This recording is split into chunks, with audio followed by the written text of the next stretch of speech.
Okay, masaya-masaya po kami ni Miss Amalia. Okay, Miss Amalia, you know what? A while ago, I was wondering, why is it there's a topic like the call of the church to responsible voting?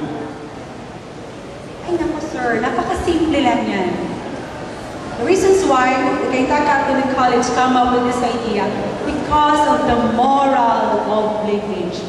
Okay, moral obligation. What do you mean by that?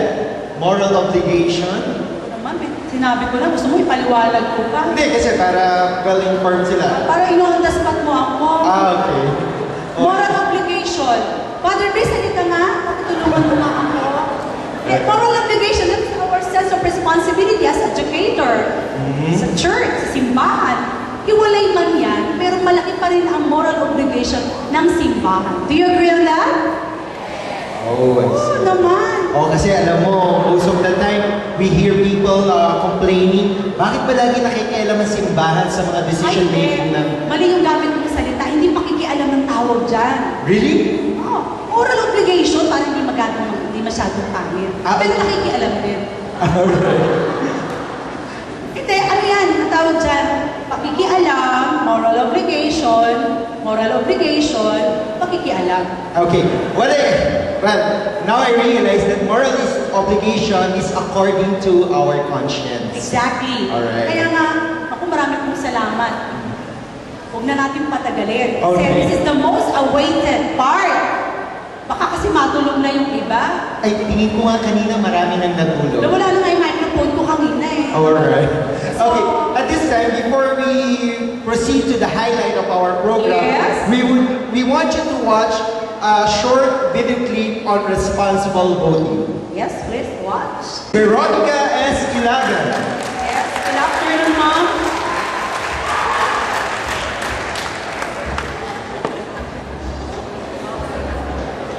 Next is Mr. Kim Nieto.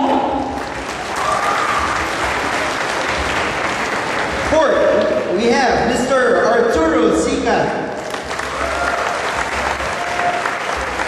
And Mr. Recto Tagabuhi. Good afternoon, sir. Mr. Recto Tagabuti. Good afternoon to our guests. They were all very Welcome to Kainta Catholic College. I hope you're still okay and having a great time. And we hope you will not be pressured with this. Alright, at this time we would like to request the presence of our forum facilitator. Let's give a round of applause to Miss Marisa Lechida.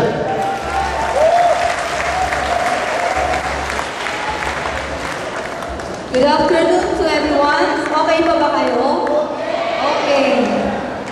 At this point, let me invite you to our Candidates Forum, our humble venue for everyone's learning experiences, from processing of political knowledge, offering of wisdom, and our analytical and reflective dialogue on social political concerns through sharing of uniqueness, leadership potentials of our invited candidates. Let's give them a round of applause.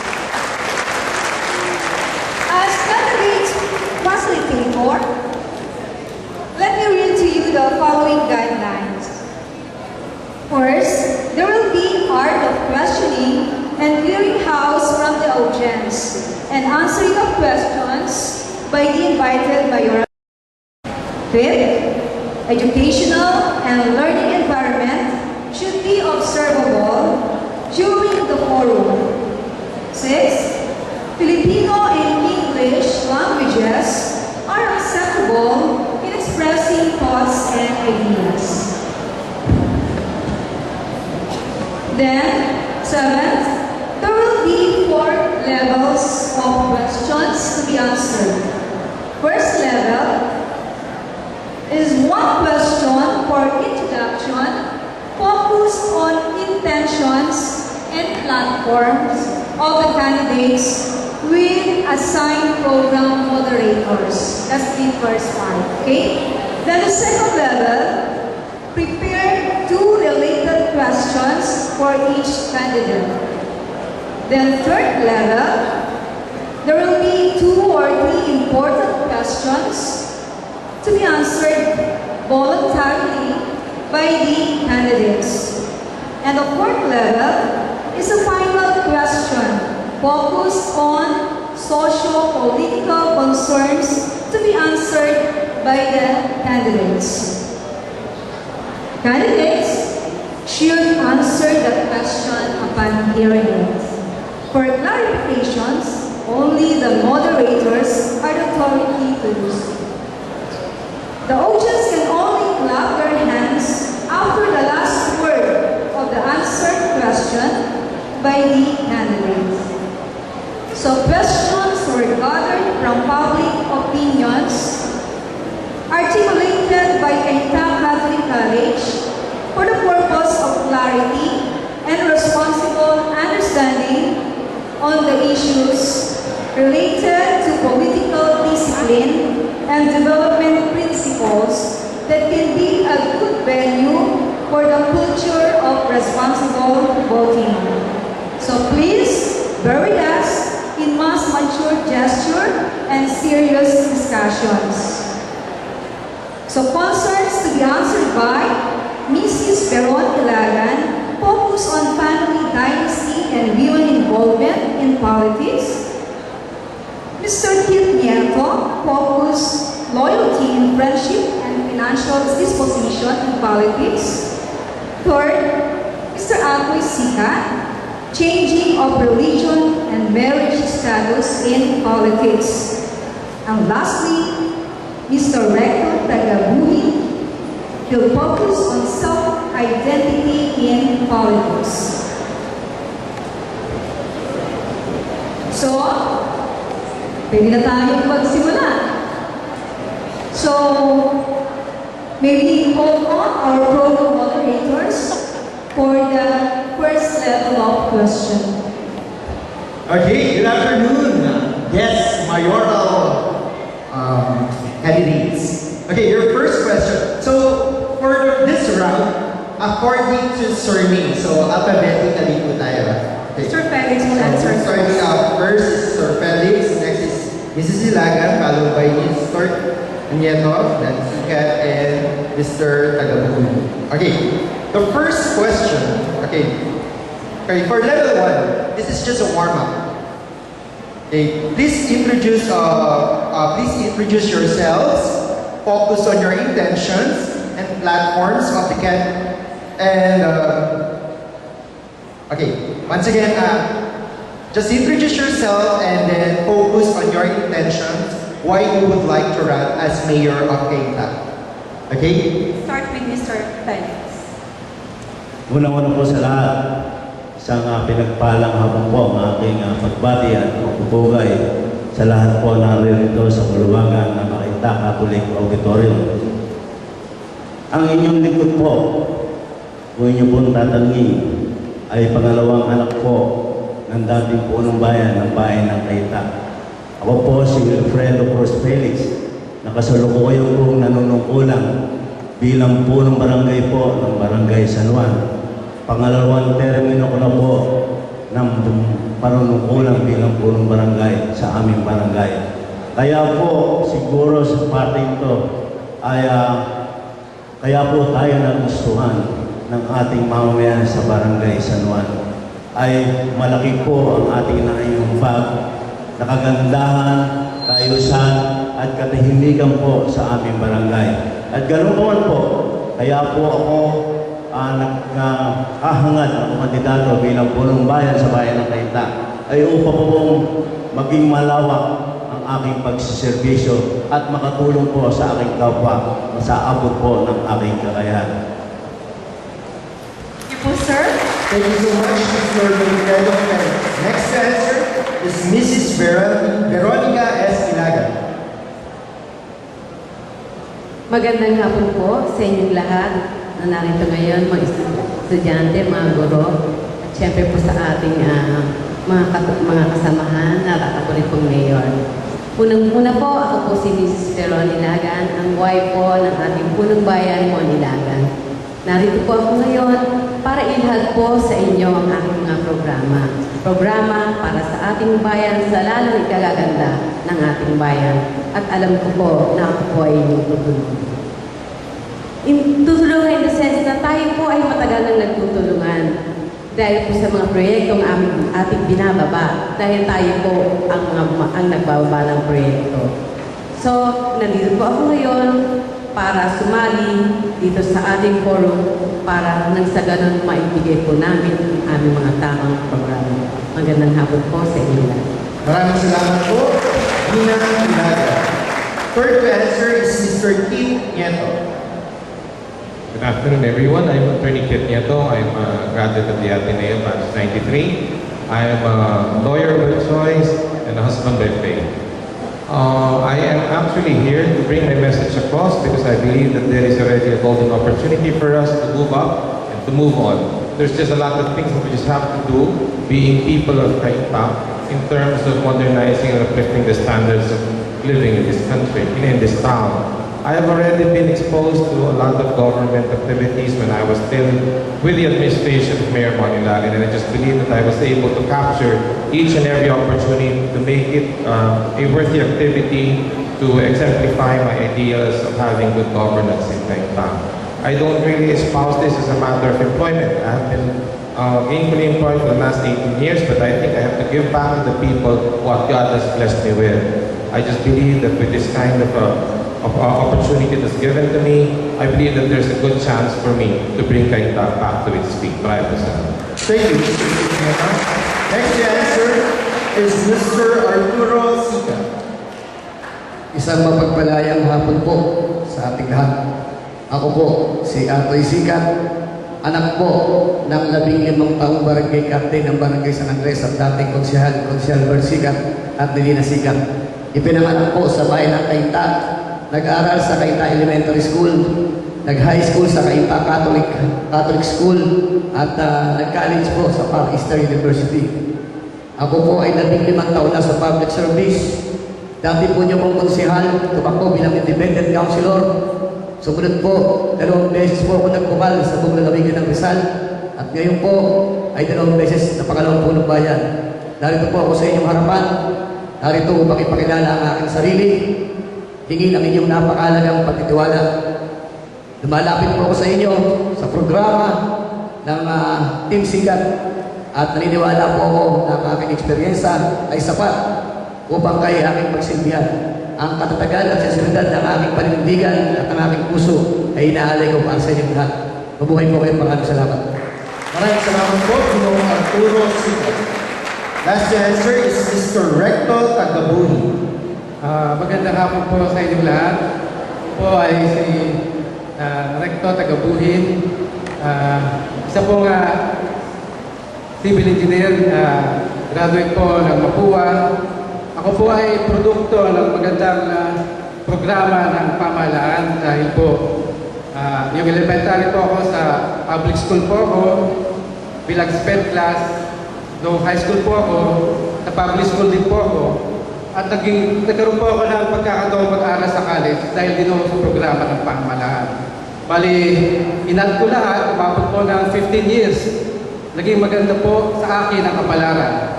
Kaya siguro, bago mabawasan ang aking lakas, mga siguro 15 years, 10 years, sapat para ibigay ko naman, ihandog ko naman ang aking sarili. Dahil sa magandang programa, ako po ang nakinabang at naabot po ang aking mga pangarap. Alam ko po, sa aking pagtakbo, matutupad natin lahat po ang pangarap ng bawat isa at ang pangarap ng Kainta. Salamat po. Maraming salamat po, Ginoong Recto Tagabuhi. Now we'll proceed to the second level. That is just a warm-up, okay? So I'm sure our audience are very excited and you actually catch their attention. They are all attentive as I can see their faces. Okay? Now for the second level, there are prepared 2 related questions for each candidate. The one that was mentioned by Ms. Dachaida. I think you are all ready for that. I hope you will not take the questions personally, but these are the questions that most of the people of Kainta would really want to ask. That's why we were given the privilege to do this. Okay? We'll start with Mrs. Veron Ilagan. Mrs. Dachaida, kindly read the first question. This question is for Miss Veron Ilagan. What is your idea of political dynasty? Do you think you are trapped in this yourself? And Mom, you do not have any political background. Why run as mayor and not in lower position first, such as councilor? Maraming salamat po, Miss Marilis. My idea of political dynasty. Ang dynastiya po ay hindi po yun binibigay. Kung ikaw po ay isang kandidato at yung nakaupo ay kandidato, hindi po yun pinapasa. Ang dynastiya po sa akin ay kung katulad ng katabi ko na kunyari kapatid ko siya ay sa'yo na ang posisyon ko. Hindi po yun ganon. Ang kinakailangan, ang dynastiya po sa akin ay may kanya-kanya po tayong paniniwala dyan. At ang ibig sabihin ng dinastiya, pinasa ang pwesto. Pero tayo po ay may demokrasya. Demokrasya, kalayaan, at karapatan po natin pumili kung sino ang ating dapat ilagay sa posisyon. Yan po ang ating dinastiya.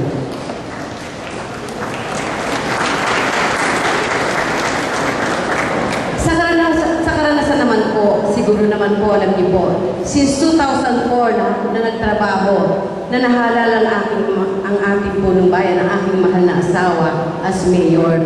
Since 2005, nag-start na po ako ng mga programa. Tulad po ng livelihood programs, yun po ang aking ginawa. Nagbaba po ako ng mga programa, lalo-lalo na po sa mga kababaihan. Katulad po ng Water Lily for Life na aking ginagawa. Isa pong livelihood yun at yun po ang tumutulong sa mga ina, sa mga kababaihan na katulad ko na mabigyan kami ng kahit konting pagkakataon na makatulong sa aming mga asawa. Kaagapay din po ako ng ating tulong bayan sa lahat ng mga bagay. Sa kanyang mga desisyon, kami po ay nag-uusap. Dahil po ang isang ina ng tahanan, si Mayor po ang haligi ng tahanan, ako ang ina ng tahanan, ilaw ng tahanan, ako.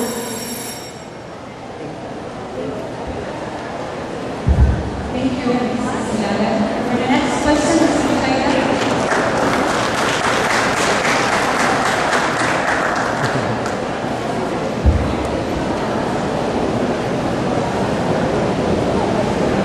This question is for Mr. Willie Felix.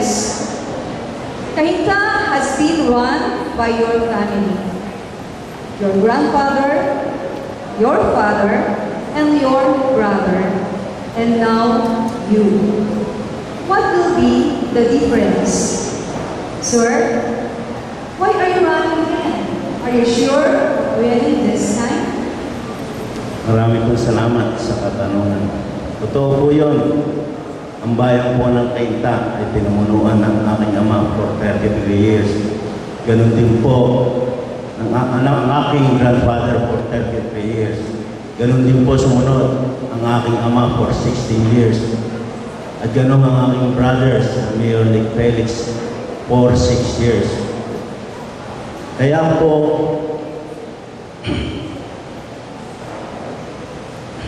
excuse me. Totoo po, ang bayan ng Cainta ay pinamunuan po ng aking mga patriya, ang aking ama, ang aking kapatid. Kaya po, sa bagay na ito, ay nais ko pong pabatid sa inyo na kailangan po natin ituloy ang pagsiservisyo at paglilingkod po sa ating bayan. Siguro po sa bagay na yan, bilang kandidato, bilang alkalde ng ating bayan, ay kinakailangan po ay mayroon pong pagmamahal at pagsusulikap na magserbisyo po sa ating bayan. At ganoon naman po, bakit po ako tatakbo muli bilang kandidato alkalde ng ating bayan? Dahil gusto ko pong mapalawak, at tulad po ng nasabi ko, ako po ay punong barangay ng Barangay San Juan na nagsiservisyo po sa ating bayan. Gusto ko pong mabigyan ng kaligayahan, kasaganahan, at magandang kinabukasan ang ating bayan sa bayan ng Cainta. At alam ko po, bilang kandidato, ay ako po'y naniniwalang magtatagumpay sa laban ito sa Mayo 13 taong kasalukuyan. Kapag nakikita ko po, nagkaroon po kami ng pag-aaral sa aming partido na ang grupo po namin ay karapat-dapat o manungkulan sa aming bayan. Thank you very much, Mr. Willie Reyes. And this question is for Mr. Kit Nieto. You have worked with Mayor Juan Galaga, and you are best friends. Why are you running against your party?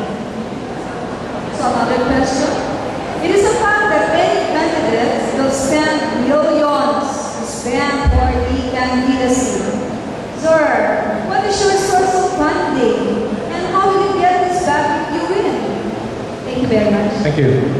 Friendships are actually forged by 2 or 3 people who have mutual interest in performing things or activities. In our case, our friendship was born out of the love for community service when he first met me in Philinvest, where I am the president. That same thing is the reason why we have a divisive attitude or perception about succession.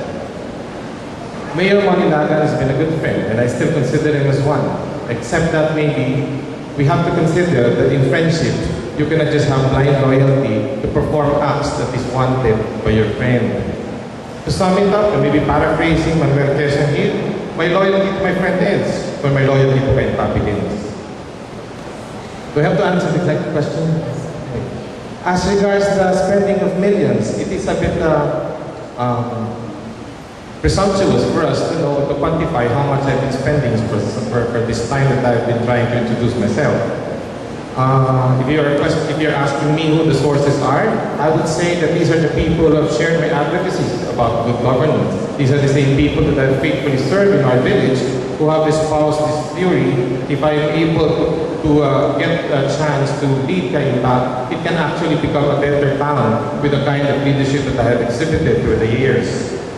Regarding the cost, how to recover it, whenever I help people, I don't count costs. I don't even remember their names anymore because I think helping out people is unconditional in nature. Salamat po. Thank you very much. And for Mr. Atoy Sikat, you are a CCC alumnus, and we know that you were a Catholic. Sir, with all due respect, why did you become a Muslim? And another question, sir. What do you say about this? If a man cannot be faithful to his wife, how can he be faithful to his duty as a public servant? Thank you. Napakagandang tanong, pero napakalalim at personal. Okay lang. Una-una po, proud ako na ako ay produkto ng Cainta Catholic School at Cainta Catholic College. Unang tanong, si Atoy Sikat daw ay Muslim. Hindi po totoo.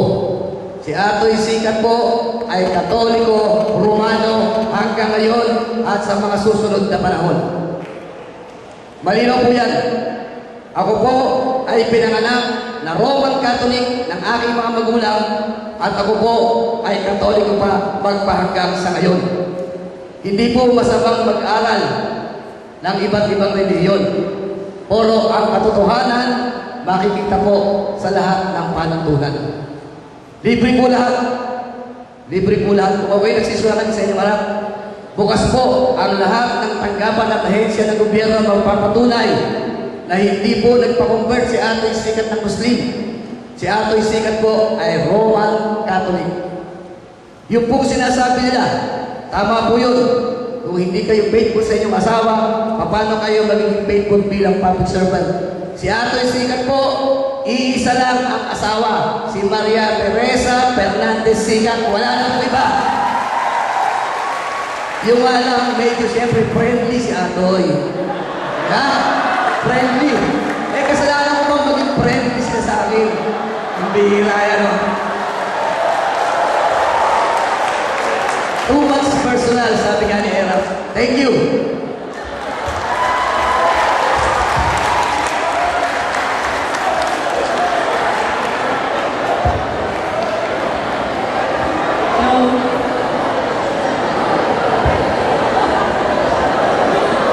Thank you, Mr. Sikat. Ano, hindi pa nananalo sikat na sikat ka? O na magkakapiling ng sikat. Thank you, sir. For the next question. So thank you very much, Mr. Atoy Sika. And for Mr. Recto Tagabuhin, sir, you are not familiar figure in politics of Cainta. Why are you running? What makes you different from all other candidates? Magandang hapon ulit. Ang essence po ng democracy is choice. Kailangan po may pagpipilian tayo. Madali pong imanipula ang democracy. Kung ilan lang ang pagpipilian natin, kung pare-pares naman talaga yan. Kaya nangyayari sa gobyerno, paulit-ulit kung ano yung nakaraan. Pipili tayo ng bago, gano'n naman ang mangyayari. Dahil wala tayong choice. Tumakbo po ako bilang kahit na po hindi ako pamilyar, hindi nyo po makikita aking permanent sa munisipyo. Naglagay po ako doon, tinanggal din eh. Kaya talagang hindi ako pamilyar sa kanila. Pero ang ibibigay ko po sa inyo ay choice, pagpipilian. Kung galit kayo sa dynasty, galit kayo sa mga trapo, galit kayo sa mga paulit-ulit na problema, meron po kayong choice. Kaya po ako tumakbo. Ngayon, ang pangalawang tanong ko is, ano ang kaibahan ko po sa ibang kandidato? Ang kaibahan ko po sa ibang kandidato, ang plataforma ko po, wala po sa papel, wala po sa sulat, nasa aking puso, nasa aking karanasan. Ako lang po ay nalulungkot dahil nung lumaki po ako panahon ng martial law noon. Wala po tayong ano doon, democracy, wala po tayong choice. Pero dapat, naramdaman ko po ang magandang programa ng gobyerno para ako magtagumpay. Kaya ngayon po, meron tayong democracy. Dapat po, masikitan pa natin ang nagawa ng mga tao ng mayang martial law. Meron po silang panahon namin may military ban. Sige. Alright, thank you so much, our guest. Masyado po ba kayo na hot seat sa aming mga questions?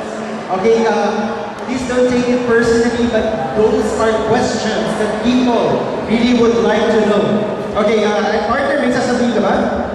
Ano niyo po si Brad Recto? Madam, I think you should use the other mic. Excuse me? Okay. Ano ba yung question mo, madam, ulit? Biglang ako sa pangalan niya Recto Oh. Ay, madali tandaan yung recto taga-buhin kasi mahaba Kaya, bakit yun, nilagay ko itaga sa munisipyo. Para taga-buhin na yun. Kaya po pangalan ko recto kasi, siguro yung tugo ko sa politika, inamanap ko sa aking ama. Nung panahon niya, sa probinsya nila, tumatakbo na rin siya, kaya naman nag-alas sa campaign. Kaya siguro, iniisip-isip niya na, itong anak ko, gusto ko pumasok na sa politika. Kaya siguro, haba na apelido namin, pumili siya na si Katon. Panahon lang si Katon, si Clara Recto. Kaya recto na. Thank you, sir. Yeah. Salamat po. That's why, before we gave that question, we actually somehow gave you warning that, that there are some personal questions. But then, thank you so much for your answer, for being truthful to your answer, for being honest. We really appreciate those answers. Okay, and we're getting to know you personally for that. First round pa lang yan. Actually, the personal question is the second round, madam. So, We are now on our third level. Third round. Okay. Richarda? For the third level, just to inform the public, there are 3 important questions to be answered voluntarily by the candidates. Anyone can actually answer. But this time, Miss Amalia, we should start with Mr. Recto. Kabalik naman tayo. Okay. Lang. Okay, Ms. Sanchita, may we have the first question, please?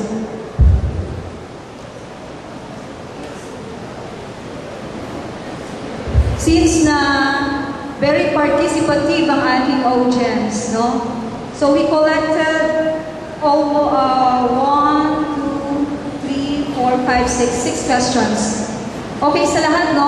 Tapusin natin ito, okay? So, first question, voluntarily to be answered by the candidates. First question, ano po ang masasabi nyo sa pagbubukas ng simbahan sa kanilang mga saloobin sa mga patakaran o batas na gustong ipatupad ng gobyerno? Ulitin ko po ano po ang masasabi nyo sa pagbubukas ng simbahan sa kanilang mga saloobin sa mga patakaran o batas na gustong ipatupad ng gobyerno? Okay, Mr. Recto, please. Tama po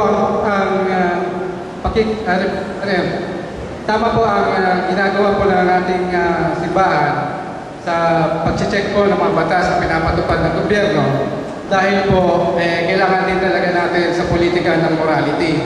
Alam natin kahit sino tumatakbo questionable ang personality, kaya ang simbahan po ay tinutupad lamang ang kanilang responsibilidad o ang calling nila kung bakit sila tinawag na pangalagaan ang morality. Kaya tingnan po natin ang pakikialam po ng simbahan, hindi po sa view na dahil nakikialam sila as to govern, but as to always have a standard of morality sa lahat ng bagay. Thank you, Mr. Recto. Next is Mr. Sita.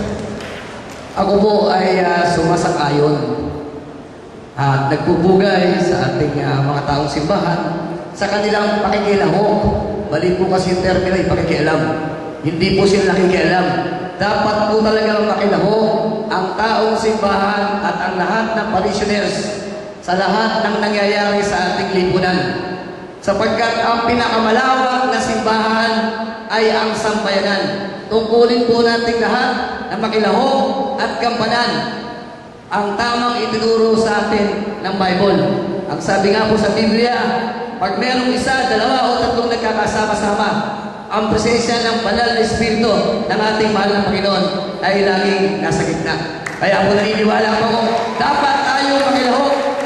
Dapat tutulan, maging aktibo ang simbahan sa pakikilahok at tutulan ang anumang uri ng pagbababa ng moralidad sa ating pamayanan. Ilang po. Maraming salamat po, Mr. Nieto. Ang doktrina po kasi ng simbahan ay naisa sa katuparan lamang sa pamamagitan ng mga aksyon na ginagawa ng tao sa ordinaryong pamumuhay. Kung darating po ang mga pagkakataon na magkakaroon po ng regulasyon ng pamahalaan kasi inaakala na simbahan ay makaka-apekto sa doktrina na kanyang inilalahad sa taong bayan, may obligasyon po ang mga tao sa simbahan ay ipaalam sa atin at iparating sa atin kung ano ba ang kanilang posisyon sa mga bagay na yun. At higit sa lahat, siguro dapat rin natin isipin na mga taong nasa likod ng ating simbahan ay mga Pilipino rin. Salamat. Maraming salamat po, Ginang Idalan. Sa akin naman po, dapat po tayo makilahok ang simbahan. Dahil unang-una po, ang tao po ang simbahan. Hindi po ba? Hindi po natin kinakailangan. Kinakailangan po natin makailam doon eh. Kung ano man kung ano man po ang dapat natin gawin, dapat po isa puso natin. Kaya tayo mga tao ang dapat magsasalita. Tayo mga nasa simbahan ay magkaisa dahil po tayo ang simbahan. Thank you po. Next is Mr. Felix. Totoo po yun na kinakailangan ang ating pong simbahang Katolika ay mamayani sa kaalaman ng bawat isa dito sa ating lipunan. Sapagkat ang ating pong pamahalaan ay mga marami pong pagkakamali at pagkukulang na ipinatutupad po sa ating mamamayan. So karapat-dapat naman po ng ating simbahang Roman Katoliko ay ang karoon ng pananaw para sa kapakanan at kaayusan ng ating mamamayan sa ating bayan at sa sanlibutan. Maraming salamat po, Ginoong Felix. This time, yung sequence na pagsagot po natin, mag-start po tayo, magsisimula po tayo kay